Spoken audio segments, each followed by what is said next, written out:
Leaders. I'm Phil Klein, and my guest today is Lance Witt. Lance is a dear friend, he's a hero, and he's also the founder of Replenish Ministries. Replenish is dedicated to helping people live and lead from a healthy soul, something that's incredibly important these days. So, along with speaking and consulting, Lance does individual life coaching and team development. His newest book's called Your One Life: Own It, Live It, Love It. And he's also the author of Replenish and High Impact Teams, two books that have had a great impact on me, and I recommend highly you read. Lance served 20 years as a senior pastor before serving 7 years as the executive teaching pastor at a little-known church called Saddleback under one of my heroes, Pastor Rick Warren. Those are the facts. And let me just tell you from a personal perspective, what I'd want you to know about him is that he's an amazing friend. He's a brilliant person, but what I love about him the most is who he is. He's given his life to the church and helping people, and has been a resource, a friend, and means a lot to me. So, Lance, welcome to Learning from Leaders. Thank you, Phil. That is such a kind and gracious introduction, and I'm very humbled by that, and just so grateful for you and your impact, not just in my life, but in churches and organizations around the world. And so I've been so much looking forward to our time together today. So thank you for the honor of being on this with you. Well, this is a great day for me. One of my themes, or I guess you'd call it my goal, is to do meaningful work with meaningful people, and you're a meaningful people to me. So I've been fired up about this. So let's jump in, because there's so much you have to offer leaders in today. So my first question is really, tell me a little bit about your leadership story. I know we don't have enough time to cover it all, but kind of walk me through the meaningful pieces. Yeah, I think like a lot of young pastors, I started off in ministry, loving Jesus, called to the local church, want to make an impact with my life, full of ambition, drive, and desire to serve God with my life. And I started pastoring when I was 23, which is, I feel like I should go back and apologize to that church. But like you said, I was a senior pastor for 20 years. Then in 1999, joined the staff at Saddleback Church. Rick wrote the book Purpose Driven Life in 2002. So I was there when all of that unveiled, and as well as the launch of 40 Days of Purpose. And I always tell people it was both the most intoxicating and toxic season of my life all at the same time.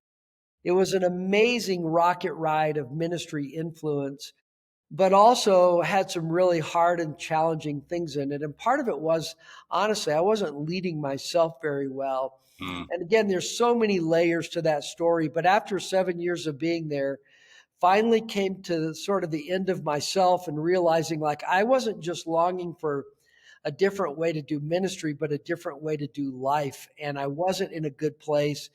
And so my wife and I took the risky step to step away without another church to go to, another job. But we just knew that God was bringing that season to an end. And then, very surprisingly to us, God called me to launch Replenish through a pretty dramatic call. Maybe we'll get into that in a little bit. But for the last 19 years, I've been trying to come alongside leaders and be, a pastor to pastors, to love on them well and care about them as people first and leaders second. And so that's what I've been doing for the last 19 years. Wow. Let's talk about that piece, because I think that's really where, when I met you, I had heard about you, heard the work that you did, and learned quickly you're an unsung hero. And that's where we connected, which is really like having a heart to help others through that and kind of join in. Tell me where did that originate from for you? Yeah, I think the short answer is from a lot of poor self-leadership. Mm. I wasn't doing well in leading my own life. And again, Saddleback during those days was very fast paced, a lot of pressure, a lot of moving pieces. And I sometimes describe it like I was an alcoholic who got a job at a bar, and Wow. that wasn't a great combination. And so when I stepped away, again, I think now I can articulate that I was longing for a healthier life, a healthier soul, and doing ministry from that healthy place. And so here I was, 46, without a job. I didn't know what I was doing. And I had been scheduled to speak at a conference, a pastor's conference in Singapore. And it was the middle of the night. I remember we were flying across the Pacific Ocean. Everybody on the plane is asleep, and I'm just wrestling with God. And I just remember crying out, like, God, what do you want me to do in this season of my life? I felt lost, confused. I felt a little bit like a failure. And I've not had many mystical experiences, Phil, but in that night, God just met me so clearly and said, I want you to help leaders be healthy, holy, and humble. Mm. And at the time, I had no idea what that looked like practically, but I remember thinking to myself, I could give my life to that. And that was the beginning genesis of what would become Replenish Ministries. And, back then, nobody was really talking that much about soul care and the health of leaders and self care and things like that have become more popular in the last few years. And so again, I feel like in many ways I was just sort of trying to figure it out as we went along, but that was kind of where God started me on this journey. And I'll say this, in many ways it was a journey of my own soul far before it was about any other leader, because I feel like for the last 20 years I've been learning what it looks like to bring my own soul back to life and to try to lead from that healthy place. That's so great. That's so great. It always works best when we take our journey and help others because of it. Yeah. What circumstances or conditions do you think, what are the main ingredients, if you will, of that create a need for what you help people with? Like what does that look like? Yeah. First off, I think that's a very insightful question, and one that over the years I've given a lot of thought to. And my first kind of blush answer would be, we live and have lived now for pretty much a generation in a church culture that's been obsessed with leadership, vision, strategy, external impact, all of which are wonderful. But I think what we've now begun to realize is there is a shadow side to that. And the shadow side is that you're only paying attention to the externals and your performance and your preaching and your leadership. And as a result, maybe you're not paying attention to your inner life. And there begins to be this disconnect between what you portray on the platform and who you are in the depth of your soul. And the phrase I use a lot as I speak and teach is that I think we're living in the aftermath of a generation that's had a lot of unhealthy ambition. Mm, There's godly ambition, but then there's also selfish ambition. And James 3, it's such a powerful verse, says that wherever there is envy and selfish ambition, there will be disorder and every kind of evil. wow. He says, just mark it down.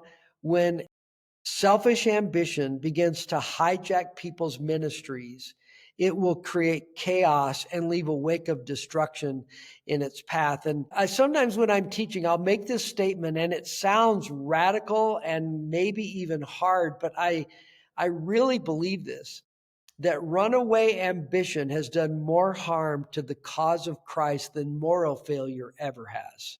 Wow.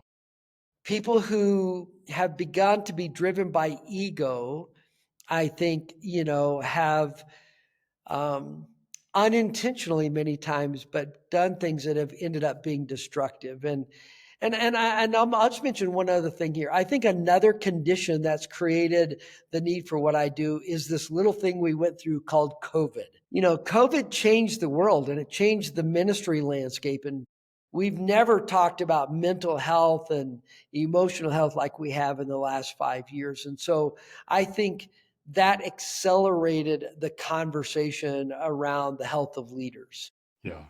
Wow. Wow. That's a lot to unpack.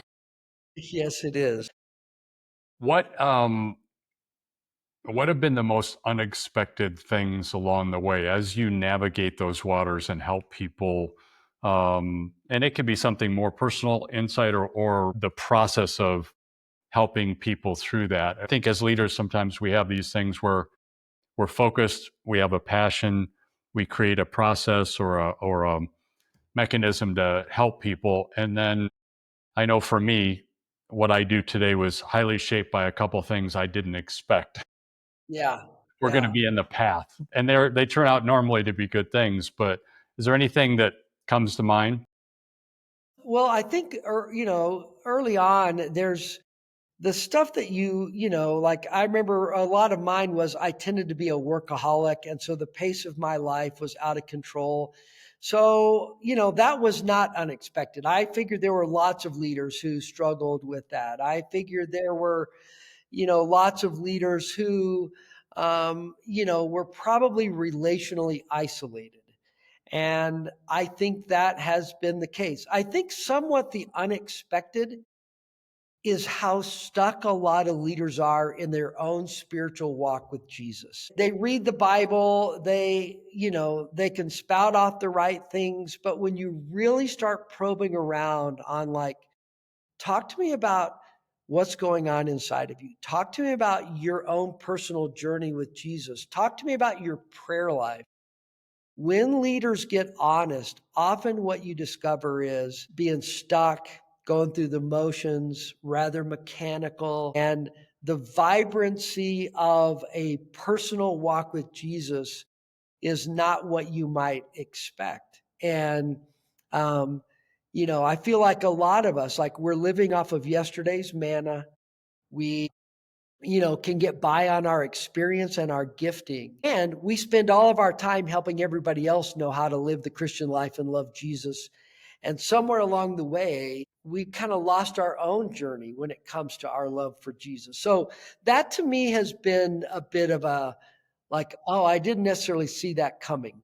Yeah. When you're working with someone and that's the case, what is kind of the process, if you will, of how to get from here to there? I have so many leaders that are looking today for like practical tips. And I know it's a whole Yeah, process and sure. it's not something you do in 5 minutes, but what's the general journey of getting from that place of, I love how you said, because I can see the vision. And obviously I've been there in my whole life, in my own life, when you're trying to lead, you have great expectations and you have the right focus. You're trying to help people, but you wake up and you realize that you've creating all these things for other people that you're not Yeah. necessarily. It's all about, I'll make sure they're in a small group. I'll make sure they spend time with Jesus. I can relate to that and I see it in leaders every day. How do you talk to me, if you will, if I'm in that place? My experience has been a lot of times it creates a place of defensiveness, and Yeah. give me anything you can on that.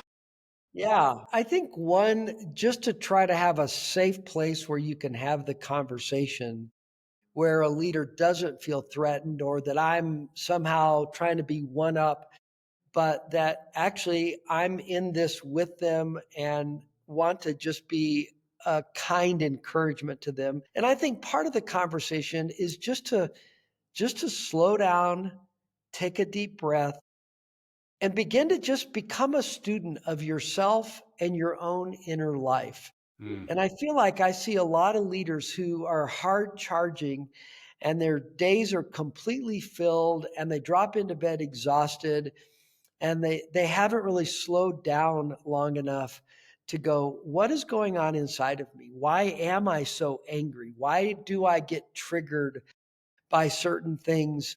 And begin to then, I think, explore some of that in your inner life. And then I think to begin to go, okay, what are some new, fresh ways that I can begin to encounter Jesus? I need variety, just like I need variety in my marriage to keep my relationship fresh. I need variety in how I connect with Jesus. I need to start reading books that are about feeding my soul. I need to understand things like Lectio Divina and silence and times of solitude and reflection and spiritual discernment and begin to experience Christ in ways that bring some variety and freshness to my walk with him. Instead of just thinking like, I get up, I read the passage of scripture, and I move on with my day.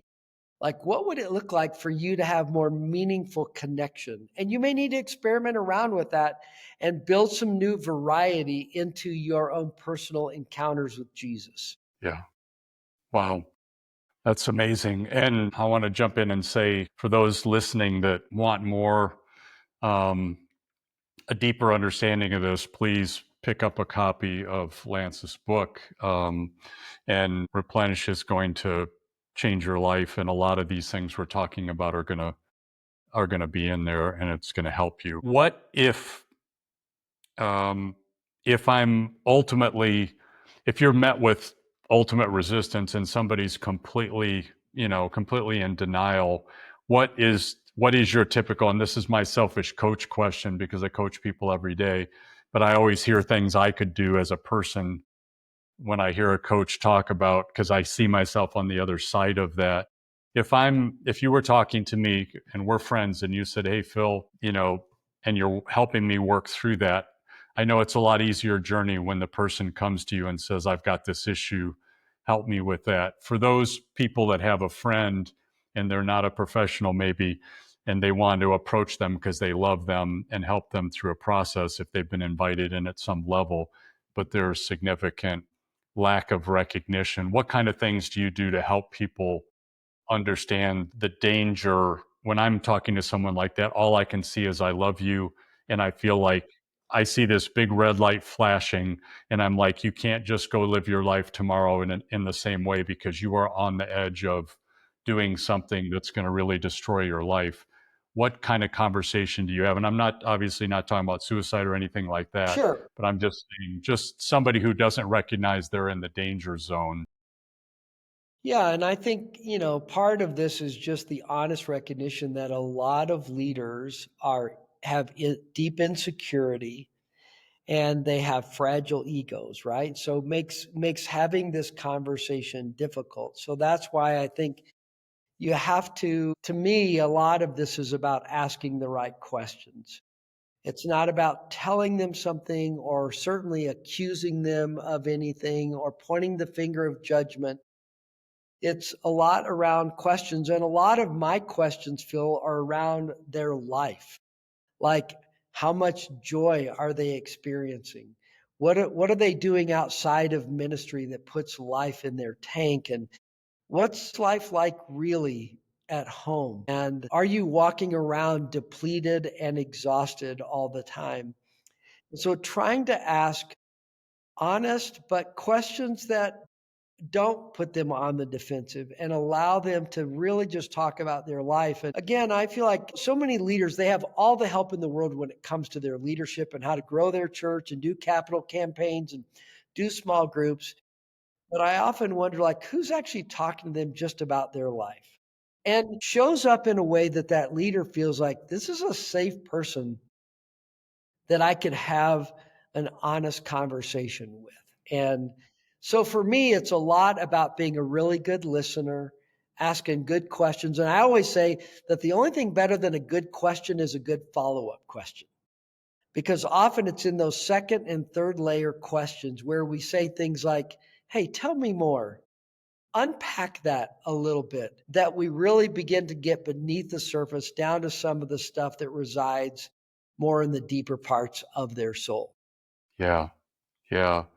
Um, it's such an important encounter. And we talk a lot about asking great questions. I think there's a lot of pressure leaders feel, in my experience, including me, of when you're the leader, especially when you start growing your level of leadership and influence. And if you're leading a small or large organization, that you walk in and start speaking, versus the greatest leaders I know are incredibly curious. And the first thing they do is start asking a lot of questions about the situation. So thanks for sharing that, because I think it's important for me and other leaders and aspiring leaders to know, is to not feel that pressure, that front of the room pressure, Yeah. And because I think if you ask questions day to day, then as you encounter these relationships, you know how to ask questions versus assessing the situation and telling somebody how they can change.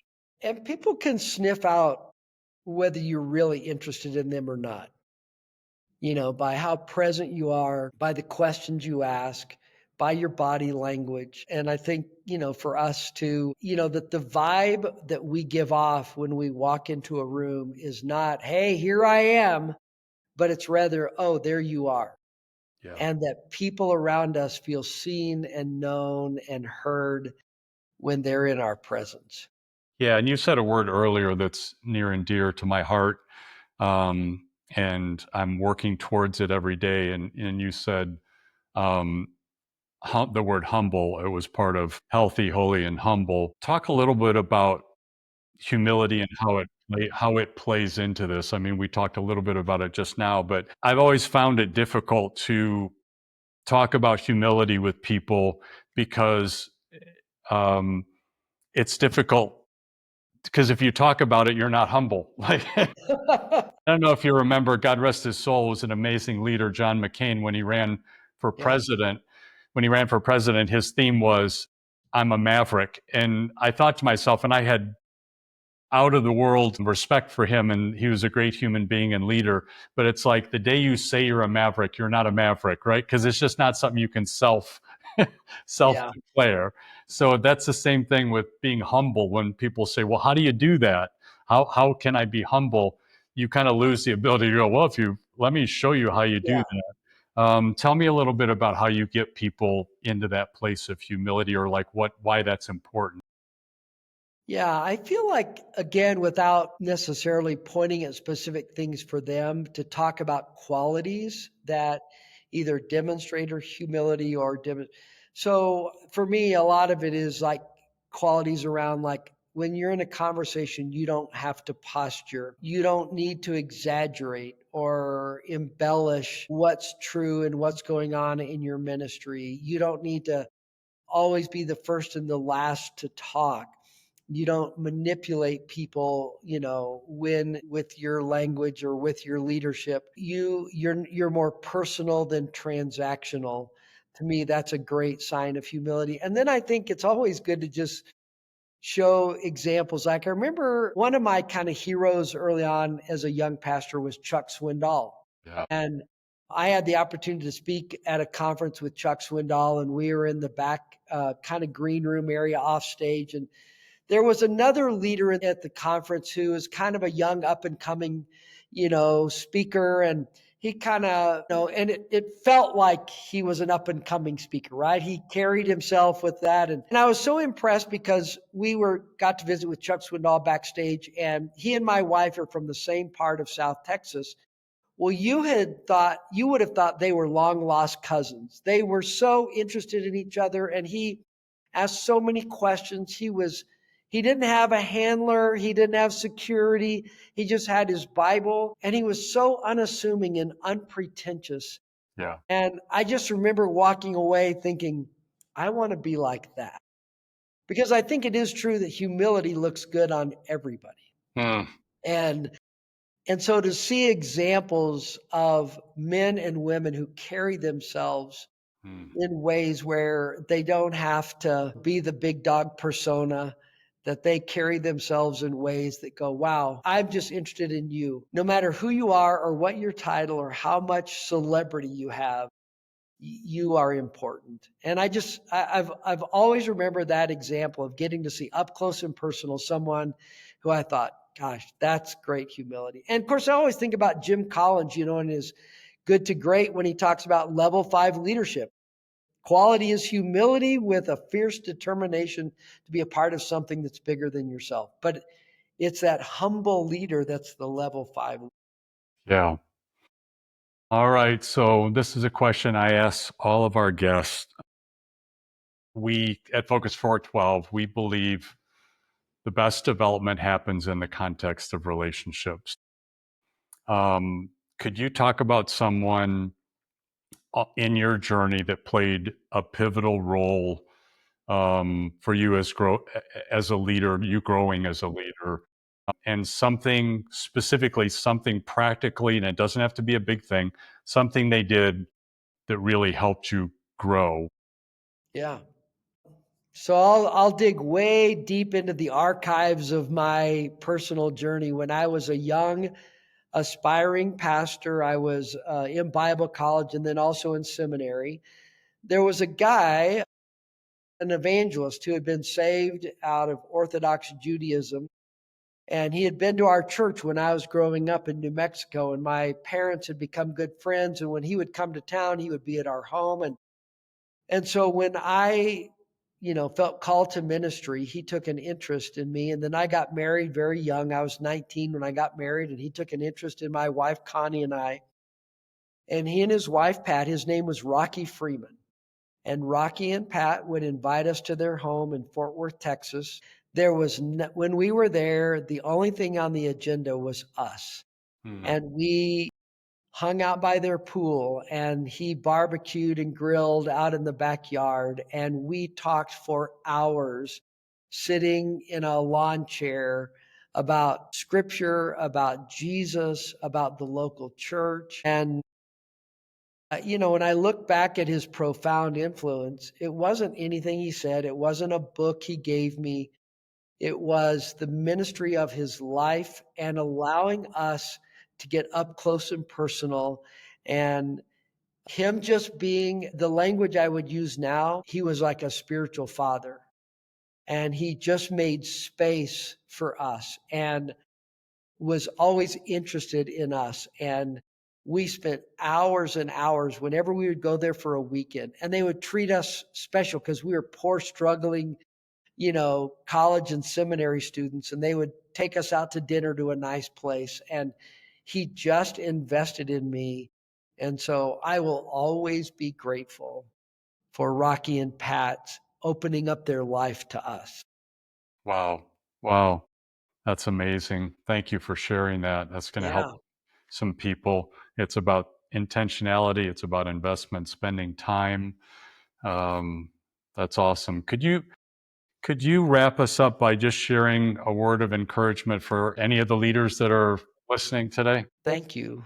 Um, I think the first thing I would say, Phil, is just thank you for saying yes to Jesus, and thank you for serving in ministry in whatever capacity, whether you're on a platform or you set up chairs or you work in the kids ministry or you lead worship. Leading in ministry these days is incredibly complex, way more so right now than at any time during my lifetime. And I think the encouragement I would give you is to really laser in on stewarding well the one and only life you're ever going to have. Sometimes I use this phrase to grab your life by the throat.